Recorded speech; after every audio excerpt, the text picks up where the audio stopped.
Basi Muislamu wa mwanzo kabisa ni mwanamke. Tulia. Muislamu wa mwanzo ni nani? Mwanamke. Muislamu wa mwanzo ni nani? Ni mwanamke, mwalimu. Nafunga katika jina la Yesu. Waislamu takbir. Allahu Akbar. Hiyo sadaka za kanisani wanazotoa wanaomba mashetani. Mwalimu, dakika 10 ni kina nani wanaanza?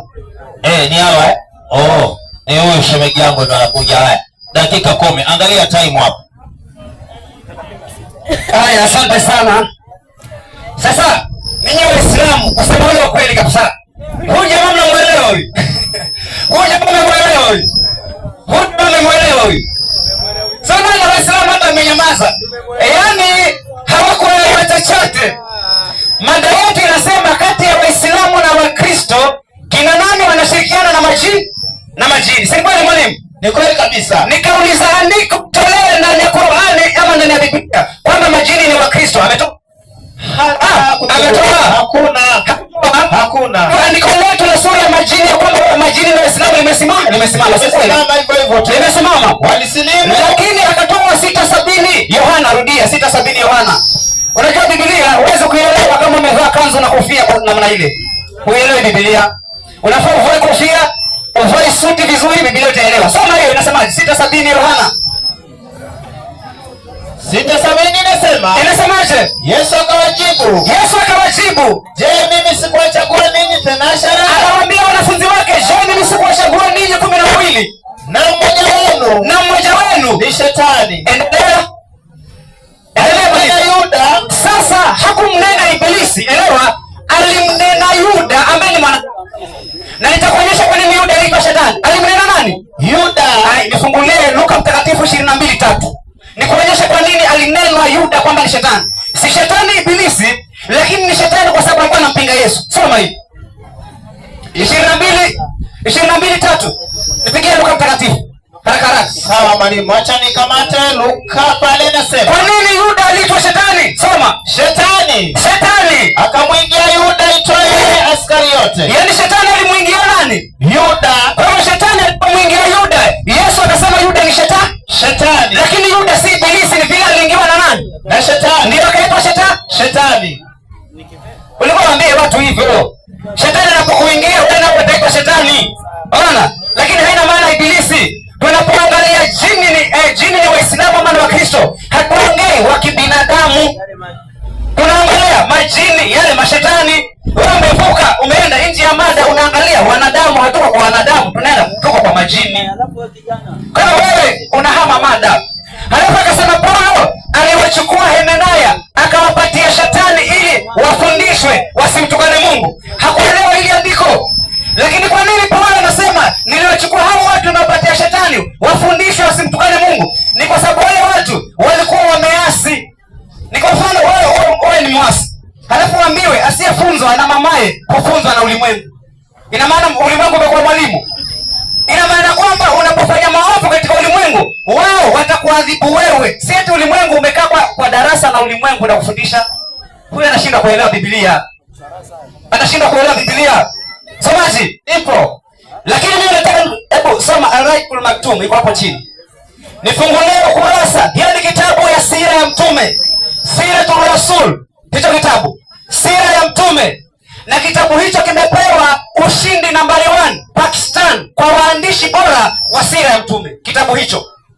Nifungulie ukurasa 84.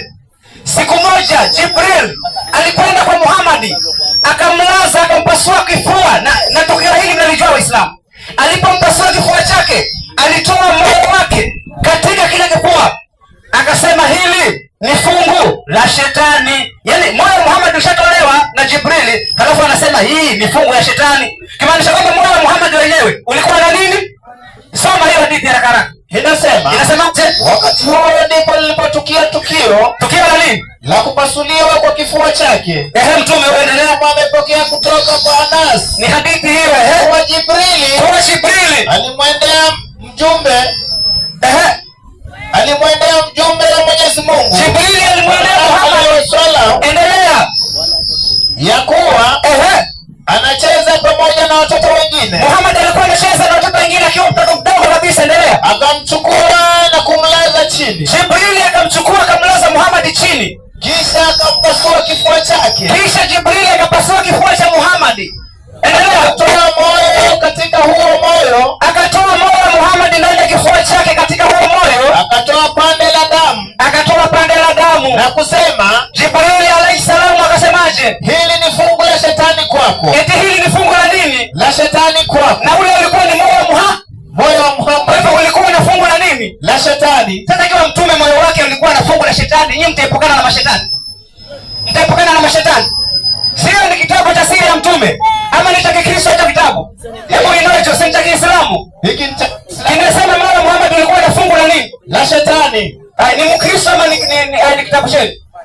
Sasa nyinyi hamwezi kuepukana na shetani. Akasema Yesu alibebwa na shetani. Aya hakutoa. Sikiliza Muislamu. Kwa maneno yake anasema Yesu alibebwa na shetani. Nikasubiri nisikie aya, hakutoa. Kwa sababu aya hiyo haiko kuanzia mwanzo mpaka Ufunuo. Njoo utoe aya hiyo kwamba Yesu alibebwa na shetani. Njoo uitoe hapo. Lakini Yesu anasemaje? Semaje? Luka 4:10. Akajibu akasemaje? Akamwambia shetani, akamwambia nini? Itamka tu nenda zako shetani, mwalimu, hata haina haja ufungue. Ni Mathayo 4:10. Inasemaje? Akamwambia shetani, zako shetani. eti nenda zako nani? Nenda zako shetani. Kwa hivyo shetani anafukuzwa na Yesu. Kwa hivyo sisi Wakristo pia tunafukuza shetani. Akasema kuna mashetani wa kibinadamu. Nataka nikutolee katika kitabu cha Asili ya Majini. Yeye mwenyewe aliyekaa pale ni shetani. Asili ya Majini ukurasa wa 6. Soma hii. Yeye mwenyewe ambaye amekaa pale ni shetani. Juzi alisafiri peke yake kutoka Bura mpaka hapa.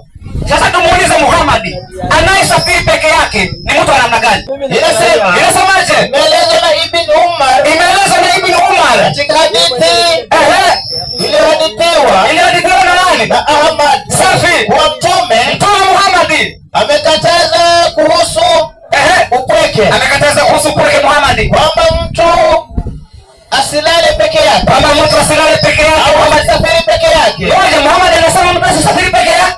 Ngoja bwana mwalimu, Muhammad alisema mtu asisafiri peke yake. Asafiri peke yake. Na huyu juzi alisafiri peke yake. Endelea, inasemaje?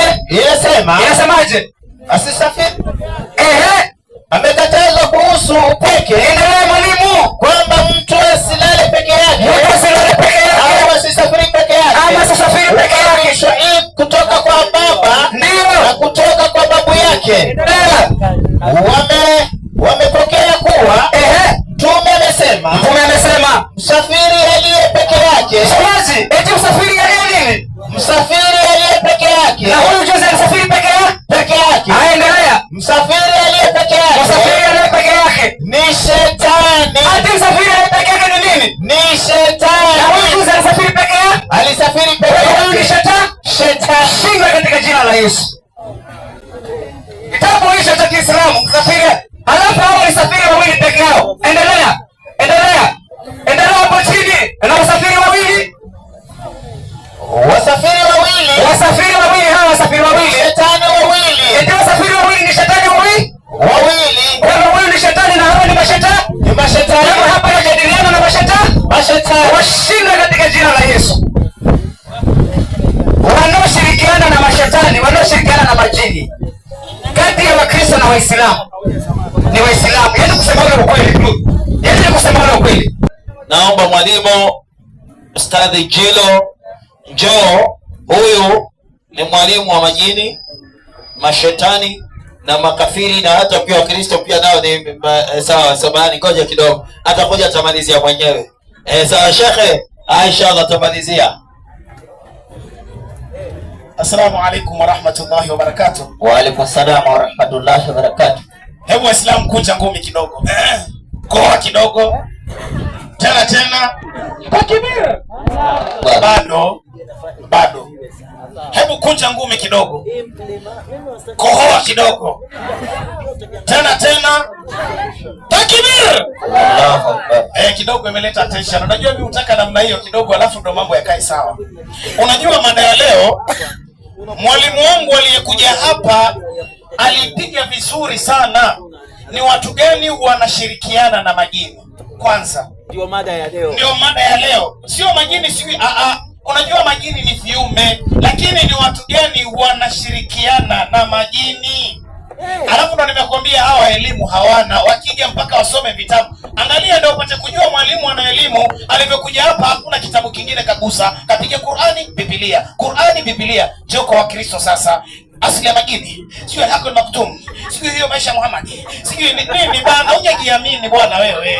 Alafu sasa chenye wanafundisha si tunapiga tu andiko zenyewe. Hata Wakristo wakienda si tunaenda kwenye andiko. Lakini wao wanasoma maelezo ya hiyo. Haya, ukimwambia unasoma hiyo maelezo, soma aya yake, hakuna. Maana hizo zote alisoma maelezo, lakini sasa hatuko huko. Hebu acha tuwafunze. Kati ya Wakristo na Waislamu ni watu gani wanashirikiana na majini? Kwanza katika Qur'ani Mungu kaeleza vizuri. Kwanza 6112, piga hiyo kwanza. 6112, bismillahirrahmanirrahim. Hata sadaka zile kanisani sio Mungu anampa. Tutauliza kwa mujibu wa Biblia zile. Tunasema soma kwanza mwalimu. Tumekufanyia kila nabii endelea maadui. Unaona Mwenyezi Mungu anasema na namna hii tumekufanyia kila nabii maadui. Endelea. Nao mashetani katika watu. Kwanza ni mashetani katika watu. Endelea. Shetani na mashetani katika majini. Katika majini kuna mashetani katika watu ambao ni wakina hawa mapasta. Alafu kuna wale mashetani pia wa kijini. Endelea. Endelea. Baadhi yao wanawafunulia wengine maneno. Unaona sasa hao baadhi yao wanawafungulia wengine maneno. Maneno gani? Ya kupamba pamba. Yaani ya kupamba pamba, ndio maana akija hapa anapamba pamba, anasoma hii, anasoma hii. Endelea. Ili kuwadanganya. Waislamu takbir. Allahu Akbar. Kwanza na wanakuja hapa wanapamba pamba mashetani hao wa kibinadamu. Wanakuja kupamba pamba ili wawadanganye nyinyi. Soma sheria yake, Tanbih nasema safi katika maelezo ya hii. Endelea sasa. Wametia ukafiri. Endelea. Unaona kwanza hao wametia ukafiri. Endelea. Wa kukataa viumbe. Kwanza hao Wakristo wametia ukafiri kwa kukataa viumbe. Endelea. Wanaoitwa majini. Unaona wanaoitwa majini. Endelea. Kila Muislamu anajua kuwa kuna malaika. Kwanza kila Muislamu anajua kuna malaika, binadamu, kuna malaika na binadamu na majini na wengineo. Unaona na wengineo. Endelea. Na kila mmoja na katika hao watatu, majini, malaika, binadamu, na kila mmoja katika hao ameumbwa kwa vitu. Kwanza ameumbwa kwa vitu sana asivyoumbiwa mwenziwe. Unaona jini aliumbwa na moto, ambayo jini hakuumbwa vile alivyoumbwa malaika. Endelea. Malaika ameumbwa kwa nuru. Malaika kwanza aliumbwa na nuru. Binadamu Qur'ani yote nzima inasemaje? Ameumbwa kwa maji. Aliumbwa kwa maji na kwa udongo. Na majini nao wameumbwa kwa moto. Unaona majini wameumbwa na moto. Tosha mwalimu, inatosha hapo. Mimi nilikuwa natafuta utia katika viumbe. Kwanza kuna majini, kuna binadamu, kuna malaika. Jini ni kiumbe, shetani ni sifa. Kwanza uelewe. Ukisikia mtu shetani ni sifa, ni kama vile jambazi. Jambazi sio jina lake, jambazi ndio sifa yake. Yule mwizi sio jina lake, ndio sifa yake. Kwa sababu gani Waislamu hawashirikiani na shetani? Qur'ani imeweka wazi 16:98 Qur'ani. 16. Sasa ni watu gani wanashirikiana na majini? Bismillahirrahmanirrahim. Hata sadaka wanazotoa kanisani safi nasema gani? 98 Qur'ani. Bismillahirrahmanirrahim. Nasema kwa wenye kweli. Yaani leo kwanza tunathibitisha kwamba Waislamu hawashirikiani na majini. Safi nasema yaani majini na shetani ni vitu tofauti kwa Waislamu. Safi nasema ukitaka kusoma Qur'ani, kwanza ukitaka kusoma Qur'ani piga a'udhu billahi minash shaitani rajim. Kwanza ngoja mwalimu kidogo, shikilia hapo. Ukitaka kusoma Qur'ani kwanza soma a'udhu billahi minash shaitani rajim. Sasa ingekuwa Waislamu wanashirikiana na majini, mbona wanamlani huyo wanashirikiana naye? Malisia sasa. Kwanza jikinge kwa Mwenyezi Mungu. Akulinde na shetani aliyefukuzwa katika rehema zake. Unaona, yani jikinge kwa Mwenyezi Mungu aliyefukuzwa na Allah katika rehema zake. Basi tosha mwalimu. Kwa hiyo Muislamu jambo lolote akitaka kufanya anasema a'udhu billahi minash shaitani rajim. Kwa hiyo Muislamu kwanza hapo tumebainisha hashirikiani na shetani. Lakini sasa Wakristo wanashirikiana na shetani, mpaka Yesu mwenyewe katoka juu na shetani. Alipokuja hapa, nilisubiria andiko, Yesu kabebwa. Yaani huyu mwalimu kapiga dakika 20, amesahau kuna dakika 10 mwalimu aje akanyage. Sasa acha nikuonyeshe. Yesu mwenyewe kambeba shetani. 4:5 Mathayo. 4:5 Mathayo nasema, kisha ibilisi na baba lao, huyo ibilisi baba lao, endelea, akamchukua Yesu mpaka mji mtakatifu. Yaani ibilisi mchukua Yesu, endelea, mpaka mji mtakatifu, akamweka juu ya kinara cha hekalu. Unaona sasa, yani huyo ibilisi akamchukua Yesu akamweka juu ya kinara cha hekalu. Swali kidogo mwalimu, alimbebaje, na Probox ama Mercedes Benz ama na tuktuk? Akijajibu. Unaona akijajibu. Maana ibilisi kamchukua Yesu, alimbebaje? Akamweka juu, akamchukua haswa Yesu. Kwa hiyo wana kwanza Yesu mwenyewe anashirikiana na majini. Sio maneno yangu, ni maneno ya Biblia. Yesu kachukuliwa na shetani akamchukua mpaka juu ya kinara. Swali, alimbebaje, na tuktuk ama na V8 ama Mercedes Benz ama na pikipiki? Tena Yesu anasema wahubirie mpaka kiume. Unaona vizuri, soma mwalimu. Alafu nasema kisha ibilisi akamchukua Yesu mpaka mji mtakatifu. Safi. Akamweka juu ya kinara cha hekalu. Safi. Akamwambia, ukiwa ndio mwana wa Mungu. Unaona, ukiwa ndio mwana wa Mungu, jitupe chini. Unaona, tosha mwalimu. Hapo tumemthibitishia kwamba shetani kamchukua nani? Yesu. Kwa hiyo Yesu alibebwa na nani? Ibilisi mwenyewe. Alimbebaje? Laana.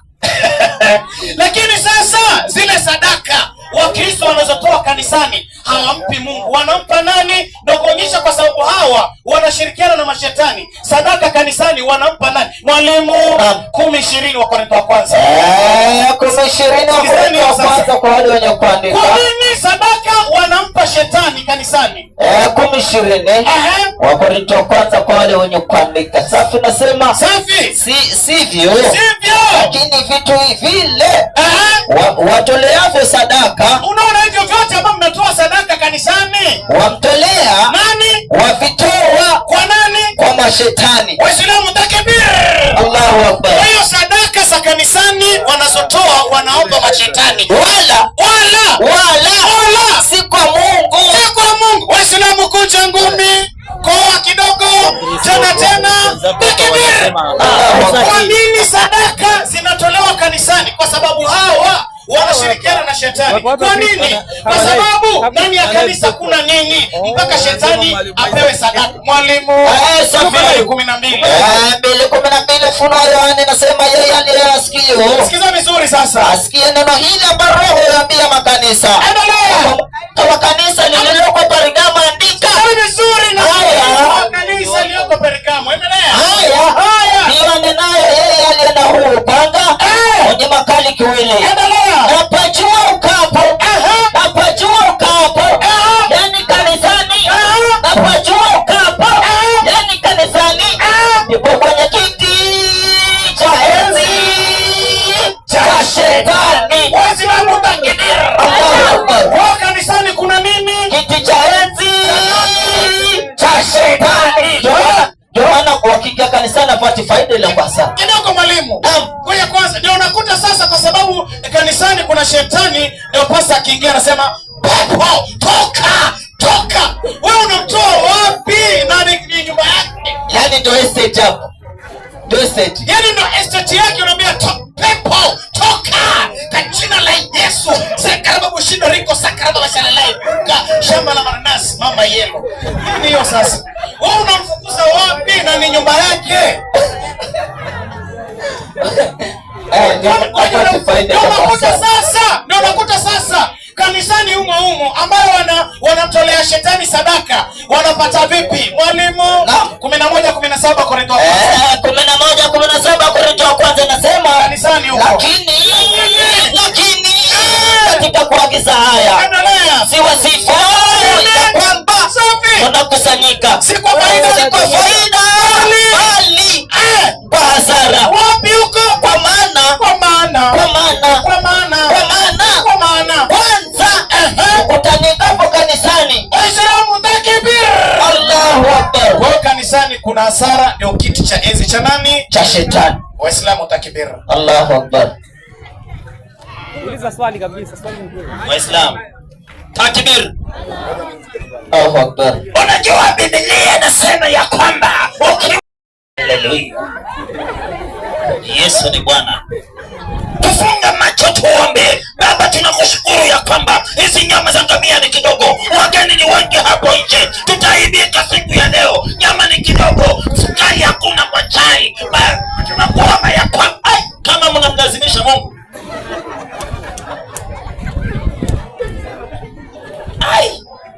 jamani, yani Waislamu pale, Rabbana atina fi dunya hasana wa fil akhirati hasana, au sio? Taratibu hawa. Unajua tunashindwa kuelewa ya kwamba hizi nyama zimekwenda. Haya mambo ni ya nini mwalimu? Sasa hapa siku ya leo, mimi nimesema leo siongei, kesho kitawaka hapa, nitasimama mwenyewe kwa microphone kenga ana kwa ana. Unasikia yuko wapi huyo? Ameenda mwalimu ameenda wapi? Ama tope metali. Mpe metali alafu tusimamisha mwalimu. Mpe metali niondoke mwalimu. Nasemaje? Waovu ukimbia, waovu huondoka pasipo kufuatwa, lakini wajasiri, lakini sisi ni wajasiri kama simba. Allahu Akbar. Mwalimu njoo ulize swali. Sisi hatupotezi muda. Mwalimu, dakika zako ni ngapi? 3 alafu kujibu. Haya, kesi imeisha. Unda swali lako yeye kikumbura kizuri alafu. Yaani mimi ni profesa kwa kuuliza swali. Hai. Hapa hakuna janana. Mwalimu, kwanza nipigie Qur'an 72 aya yake ya 14. 72:14. Bismillahirrahmanirrahim. Inasema basi wamo miongoni mwetu waliosilimu. Kwa hivyo kwenye Qur'ani inasema kuna majini miongoni wao waliosilimu. Endelea. Waliosilimu na wamo miongoni mwetu wanaokengeuka. Tulia. Waliosilimu hao ndio waliofuata uongofu, na wanaokengeuka hao watakuwa kuni za jahannam. Tulia basi. Very good. Kwa hivyo sisi Qur'ani hatuna shaka, si ndio mwalimu? Ndio. Imesema wazi kwamba kuna wale waliofanya nini? Waliosilimu. Tumuulize Mwenyezi Mungu, wale waliosilimu unafanya kazi na wao ama namna gani? Nyakati wa pili 18. 18 Nyakati wa pili. Swali langu hapo. Safi nasema. Mikaya akasema sikilizeni. Mikaya akasema sikilizeni. Nalisikia neno la Bwana. Nalimwona Bwana katika kiti chake. Nalimwona Bwana, yani Mwenyezi Mungu ameketi katika kiti chake cha ufalme. Na jeshi lake lote, na makomando wote, yani baraza lake na mawaziri. Teremka baba. Wamesimama mkono wake wa kuume na mkono wake wa kushoto. Bwana Mungu akasema nani atamdanganya Ahabu mfalme wa Israeli? Sasa Mwenyezi Mungu anauliza wale mawaziri wake, nani atakayeteremka duniani haenda mdanganye mfalme wa kule Yerusalemu? Teremka msomaji. Ili akwenda Ramoti Gileadi akaanguke. Sasa Mungu anataka kutuma jamaa fulani haende duniani afanye kazi. Teremka msomaji. Basi huyu akasema hivi. Na huyu akasema hivi. Akatokea pepo. Nani? Akatokea pepo. Yaani kwa lugha nyingine akatokea jini. Kumbe jini alikuwa anafanya kazi na nani? Na Mungu mwenyewe. Wapi? Ya mbinguni. Teremka msomaji. Nasema akatokea pepo. Akasimama mbele za Mungu. Akasemaje? Mimi nitamdanganya. Asa pepo bimana jini anafanya kazi na Mwenyezi Mungu. Anamwambia jamani, Mungu wangu nipe hii kazi mimi niende kule duniani nikamdanganya yule bwana. Endelea msomaji. Mungu akamwambiaje? Akasema kwa jinsi gani? Akasema ikaondoka na kuwa pepo la uongo. Hapo tulia sasa. Je, swali langu nauliza, huyu pepo kabla aende duniani awe pepo muongo, alikuwa pepo wa aina gani? Kabla rudi duniani awe pepo muongo, alikuwa pepo wa aina gani kwa mujibu wa Biblia? Naomba swali langu lijibiwe kwa mujibu wa Biblia. Huyu pepo anaenda duniani, kabla hawe pepo wa uongo alikuwa pepo wa aina gani? Kwa mujibu wa hiyo hapa hamna swali. Eti swali lake ni kwamba kabla Ibilisi hajakuwa muongo alikuwa nani? Ndio swali lako. Weka swali sawa, weka swali. Ngoja mwalimu, nataka arudi aliulize swali vizuri. Mwalimu 18 hawezi kujibu mbele yangu huko. Soma Lakini basi 18 yakatwa pili anasema Mikaya akasema sikilizeni basi neno la Bwana. Alimuona Bwana ameketi katika kiti na jeshi lake lote la mbinguni wamesimama na Mwenyezi Mungu, mkono wake wa kuume na mkono wake wa kushoto. Mungu akasema ni nani atakayemdanganya Ahabu mfalme wa Gileadi akaanguke? Basi huyu akasema hivi na huyu akasema hivi. Asa contract yake tukisema akatokea pepo akasimama mbele za Bwana akasema mimi nitamdanganya. Mungu akamwambia kwa jinsi gani? Mungu anamwambia yule pepo ama jini, utaenda kumtanganya yule bwana kwa jinsi gani? Akasema nitaondoka na kuwa pepo wa uongo. Hapo ndio swali langu lipo. Anamwambia mimi nitaondoka hapa mbele yako Mungu, nitakuwa jini wa uongo au pepo wa uongo. Swali langu, kabla hawe pepo wa uongo alikuwa haina gani? Basi sasa ameongea maneno mengi na amerudi pale pale. Si mimi nimesema hivyo, kabla hajakuwa pepo alikuwa nini? Sasa ameongea maneno mengi amerudi pale pale kwa kupoteza tu muda. Ndicho ambacho nimekisema. Hilo ndio swali aliliuliza tangia mwanzo. Kabla hajakuwa pepo wa uongo alikuwa nani? Si ndicho ambacho aliuliza tangia mwanzo. Na anakuja tena hapa anachukua dakika mbili anapoteza muda anarudi hapo hapo. Si ndio amesema? Kwani huyu shetani alipokuwa mbele za Mungu akihojiana iliendaje? Msemaji? Nifungie Qur'ani 7:16. Qur'ani 7:16. Msemaji Qur'ani 7:16. Haya, kwa wale wanaoandika Qur'ani ni 7:16. Hebu 7:16. 16 niko pale mwalimu, inasema akasema shetani umenihukumia upotovu. Shetani sasa ako mbele ya Mungu. Sasa yeye ameona katika Biblia, amesahau katika Qur'ani, ako mbele ya Mungu anasemaje? Kwa kuwa umenihukumia upotovu. Akasema kwa kuwa umenihukumia upotovu. Kwa kuwa umenihukumia upotovu. Basi nitawakalia waja wako. Sasa basi nitawakalia waja wako katika njia iliyonyoka ili niwapoteze. Na Waislamu wanasema Uislamu ni njia iliyonyoka. Shetani anaahidi kuangalia Waislamu katika njia inayofanyaje? Iliyonyoka. Haya twende. Anasemaje? 17. Kisha nitawafikia kwa mbele yao. Shetani anasema atakalia Waislamu kwa mbele yao na kwa nyuma yao. Shetani atakalia Waislamu kwa nyuma yao na kuumeni kwa shetani anasema atakalia Waislamu. Kwa sababu anasema katika njia iliyonyoka ambayo Waislamu wanasema na Uislamu, si kweli? Kwa hivyo katika Uislamu shetani yako mbele, yako nyuma, kwa upande na upande, si sawa? Kabisa. Ina maana Waislamu wamezungukwa na shetani. Sasa anasema huyo shetani kabla alikuwaje? Si ndio tunachosema? Haya, msomaji, nifungue suratul Kahf aya yake 50 haraka haraka. Nisomee suratul Kahf aya yake 50. Kabla ilikuwaje? Taje kwa namba mwalimu. 18:50. Mimi nakufundisha na Qur'ani yako. Maana nitakufundisha na Biblia hautaelewa. Hata nikufundisha na Qur'ani yako ndio uelewe vizuri. 18:50. Suratul Kahf haraka haraka. 18:50. Inasemaje? Na tukawapa rehema. Husomi hiyo 18:50. Inaitwa suratul Kahf. 18:50 inasema. Kwa hivyo shetani inasemaje? Na kumbusha tulipowaambia malaika msujudieni Adam. Ndio. Basi wakamsujudia isipokuwa Ibilisi. Yeye alikuwa miongoni mwa majini. Endelea. Na akavunja amri ya Mola wake. Akavunja nini? Amri ya Mola wake. Kwa Ibilisi akavunja nini? Amri ya Mola wake. Kwa maana kabla hajavunja alikuwa mwema, si sawa? Kwa hivyo Ibilisi kabla hajakuwa mwongo alikuwa mwema kwa mujibu wa Qur'ani. Njoo upige Qur'ani sasa. aje upige Qur'ani. Kabla hajavunja amri ya Mungu alikuwa mwema, si ni kweli mwalimu? Ni kweli. Na hiyo ni Qur'ani ama ni Biblia? Ni Qur'ani yake. Tunamsomesha na kitabu chake. Sasa utasema nini tena? Dakika moja. Sasa utasema nini?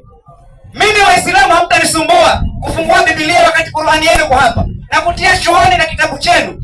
Siri ya mtume iko pale na kufundisha nayo. Ingawa huyu anakataa vitabu, vile vitabu ni vya Kiislamu. Uislamu hausimamishwi na Qur'ani peke yake. Kuna Qur'ani, kuna siri ya mtume, kuna hadithi, kuna vitabu vingi ambavyo vinasimamisha Uislamu.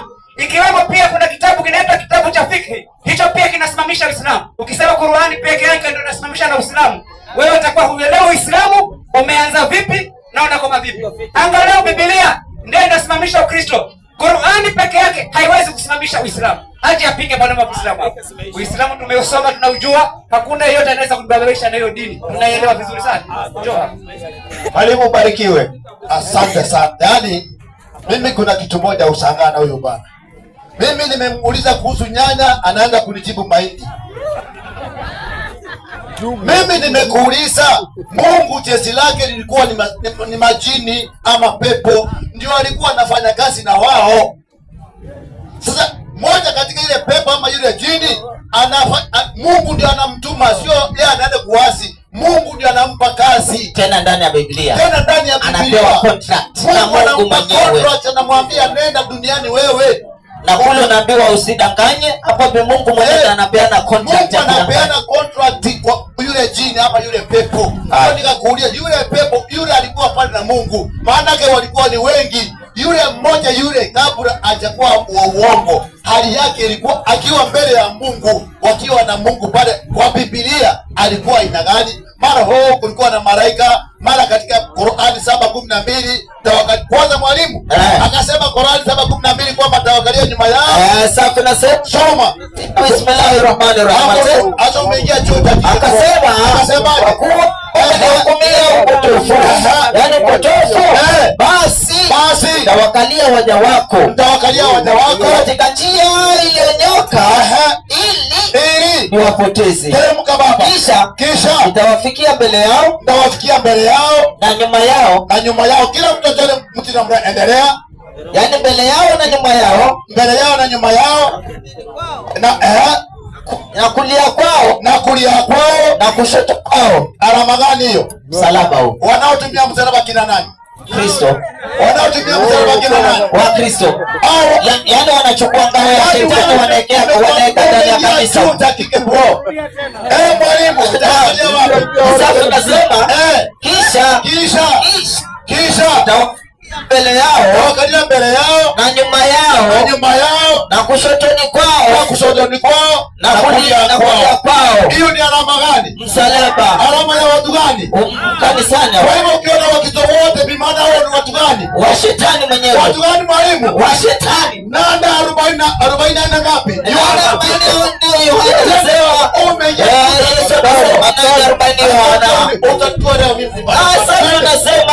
Yohana 8:44 Yesu anasema nyinyi wa baba yenu Ibilisi. Mwambie nasemaje? Nyinyi wa baba yenu Ibilisi. Hao ni wakina nani? Ni wa baba yao Ibilisi. Baba yao ni nani? Ibilisi. Baba yao ni nani? Ni Ibilisi. Hao shetani ndio baba yao. Maana ameweka yani ngao kabisa. Kaenda sema nyinyi wa baba yenu Ibilisi.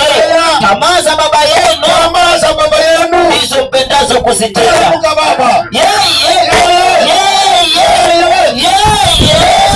Alikuwa muuaji tangu mwanzo.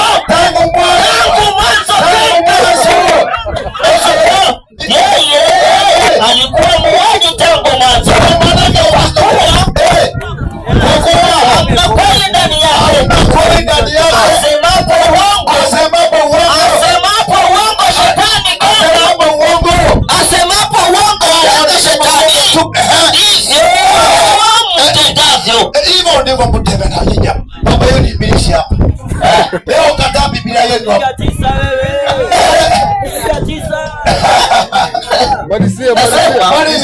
Inaendelea kusema naye hakusimama katika kweli.